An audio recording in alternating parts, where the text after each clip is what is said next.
ಬಂಟ್ವಾಳ ತಾಲೂಕು ಕನ್ನಡ ಸಾಹಿತ್ಯ ಪರಿಷತ್ನ ಆಶ್ರಯದಲ್ಲಿ ಪರಂಗಿಪೇಟೆಯ ಸೇವಾಂಜಲಿಯ ಡಾಕ್ಟರ್ ಎಫ್ಎಚ್ ಒಡೆಯರ್ ವೇದಿಕೆಯಲ್ಲಿ ಎಕೆ ಮಹಾಬಲ ಶೆಟ್ಟಿ ಸಭಾಂಗಣದಲ್ಲಿ 2 ದಿನಗಳ ಕಾಲ ನಡೆಯಲಿರುವ ಬಂಟ್ವಾಳ ತಾಲೂಕು 19ನೆಯ ಕನ್ನಡ ಸಾಹಿತ್ಯ ಸಮ್ಮೇಳನಕ್ಕೆ ಶುಕ್ರವಾರ ಸಂಜೆ ವೈಭವದ ಚಾಲನೆ ಸಿಕ್ಕಿತು.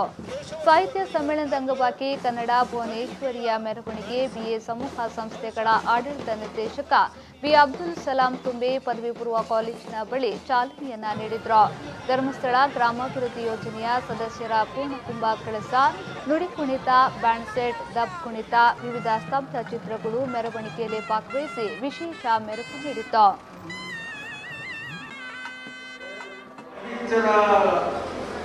ಆಂದೋಲನವೂ ಕೂಡ ವಿಕೇಂದ್ರೀಕರಣಗೊಂಡು ಹೋಬಳಿ ಮಟ್ಟಕ್ಕೆ ಸಾಹಿತ್ಯ ಪರಿಷತ್ತಿನ ಘಟಕಗಳು ಬಂದು ನಿಂತಿವೆ. ಒಂದು ಕಾಲದಲ್ಲಿ ರಾಜ್ಯ ಮಟ್ಟದಲ್ಲಿ ವರ್ಷಕ್ಕೊಂದ್ಸಲ ಸಾಹಿತ್ಯ ಸಮ್ಮೇಳನ ನಡೀತಾ ಇದ್ದದ್ದು ಈಗ ಜಿಲ್ಲಾ ಸಾಹಿತ್ಯ ಸಮ್ಮೇಳನ, ತಾಲೂಕು ಸಾಹಿತ್ಯ ಸಮ್ಮೇಳನ, ಹೋಬಳಿ ಮಟ್ಟದ ಸಾಹಿತ್ಯ ಸಮ್ಮೇಳನಗಳು ಬಂದರೆ ಇವತ್ತು ಅದು ಪಸರಿಸಿಕೊಂಡಿದೆ. ಮತ್ತೊಂದು ಕಡೆಯಲ್ಲಿ ಇವತ್ತು ಕನ್ನಡಕ್ಕೆ ಶಾಸ್ತ್ರೀಯ ಭಾಷೆಯ ಪಟ್ಟ ಸಿಕ್ಕಿದೆ. ಮತ್ತೆ ಜ್ಞಾನಪೀಠ ಪ್ರಶಸ್ತಿಗಳು. ತುಳು ಸಾಹಿತ್ಯ ಅಕಾಡೆಮಿ ಅಧ್ಯಕ್ಷ ಎಸಿ ಭಂಡಾರಿ ಅವರು ವಸ್ತು ಪ್ರದರ್ಶನವನ್ನು ಉದ್ಘಾಟಿಸಿದ್ರು.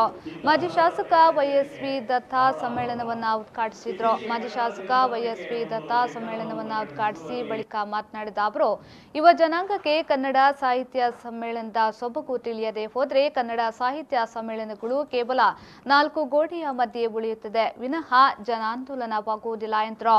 ಕನ್ನಡ ಶಾಲೆಗಳು ಮುಚ್ಚಿ ಹೋಗುತ್ತಿದ್ದು ಕನ್ನಡ ಶಾಲೆಗಳ ಅಸ್ತಿತ್ವಕ್ಕೆ ಕುತ್ತು ಬಂದಿದೆ. ಬಡವ ಹಾಗೂ ಶ್ರೀಮಂತರಿಗೆ ಒಂದೇ ರೀತಿಯ ಶಿಕ್ಷಣ ನೀಡುವ ಏಕರೂಪದ ಶಿಕ್ಷಣ ಜಾರಿಗೆ ಬರಬೇಕಾಗಿದೆ ಎಂದರು. ಸಮ್ಮೇಳನಾಧ್ಯಕ್ಷ ಪ್ರೊಫೆಸರ್ ತುಕಾರಾಂ ಪೂಜಾರಿ ಅವರು ಮಾತನಾಡಿ, ಸಾಹಿತ್ಯ ಎನ್ನುವುದು ಒಂದು ನಿರ್ದಿಷ್ಟ ಜಾತಿ, ಧರ್ಮ, ಜನಾಂಗಕ್ಕೆ ಸೀಮಿತವಾದುದಲ್ಲ. ಇದು ಈ ಎಲ್ಲ ಗಡಿಯನ್ನ ಮೀರಿ ನಿಂತಿರುವ ಜ್ಞಾನ, ಶಿಸ್ತು. ಇದು ನಮ್ಮ ಸಂಸ್ಕಾರ, ಸಂಸ್ಕೃತಿ, ಮನುಷ್ಯ ಸಂಬಂಧ ಸದೃಢವಾಗಿರಲು ಸಾಹಿತ್ಯ ಸೇತುಬಂಧವಿದ್ದಂತೆ ಎಂದು ಹೇಳಿದರು. ನಿಕಟಪೂರ್ವ ಅಧ್ಯಕ್ಷರು ಮಾತಾಡ್ತಾ ಒಂದು ಮಾತು ಹೇಳಿದರು.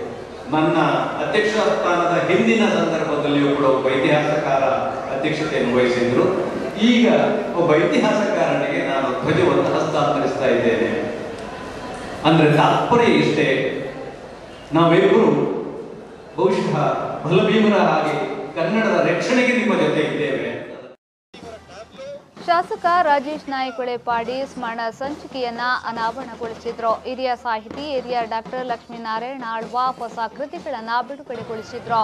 ಮುಖ್ಯ ಅತಿಥಿಗಳಾಗಿ ನಿಕಟಪೂರ್ವ ಸಮ್ಮೇಳನಾಧ್ಯಕ್ಷ ಡಾಕ್ಟರ್ ಪಾದೇಕಲ್ಲು ವಿಷ್ಣುಭಟ್, ಜಿಲ್ಲಾ ಪಂಚಾಯತ್ ಸದಸ್ಯ ಚಂದ್ರಪ್ರಕಾಶ್ ಶೆಟ್ಟಿ, ಸೇವಾಂಜಲಿ ಪ್ರತಿಷ್ಠಾನದ ಅಧ್ಯಕ್ಷ ರುಖಳಾಬೇಡು ವಜ್ರನಾಭ ಶೆಟ್ಟಿ, ಉದ್ಯಮಿಗಳಾದ ಜಗನ್ನಾಥ್ ಚೌಟ, ಮೊಹಮ್ಮದ್ ಬಾವಾ ಮೊದಲಾದವರು ಉಪಸ್ಥಿತರಿದ್ದರು.